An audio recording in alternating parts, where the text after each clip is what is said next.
गाडीवर MH12 number दिसला की आपण नक्की विचारतो, पुण्याचे का? पुणे, पुणेरी पाट्या, पुणेरी विनोद आणि पुणेरी मिसळ अशा बऱ्याच गोष्टींमुळे जगात पुणे प्रसिद्ध आहे. पण या पुण्याचं टोपण नाव काय आहे हे बहुतेक पुणेकरांनाही माहीत नसेल. तर पुण्याला ऑक्सफोर्ड ऑफ ईस्ट म्हणजे पूर्वेकडचं ऑक्सफोर्ड असंही म्हटलं जातं. पण असं का? तर ऑक्सफोर्ड हे जगातल्या सर्वोत्तम विद्यापीठांपैकी एक म्हणून ओळखलं जातं. तिथल्या उत्तम शिक्षणामुळे जगातल्या उच्च शिक्षणासाठी ऑक्सफोर्डला प्राधान्य दिलं जातं.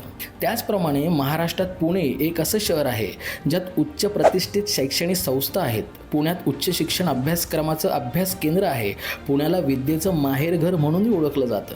तर झालं असं, 1950मध्ये पंडित जवाहरलाल नेहरू पुण्यात एका कार्यक्रमासाठी आले होते. पुण्यातील शिक्षणाचा दर्जा बघून, पुण्यातील वेगवेगळी विद्यापीठं बघून नेहरू भारावून गेले आणि पंडित जवाहरलाल नेहरू यांनी पुण्याला नाव दिलं ऑक्सफोर्ड ऑफ ईस्ट.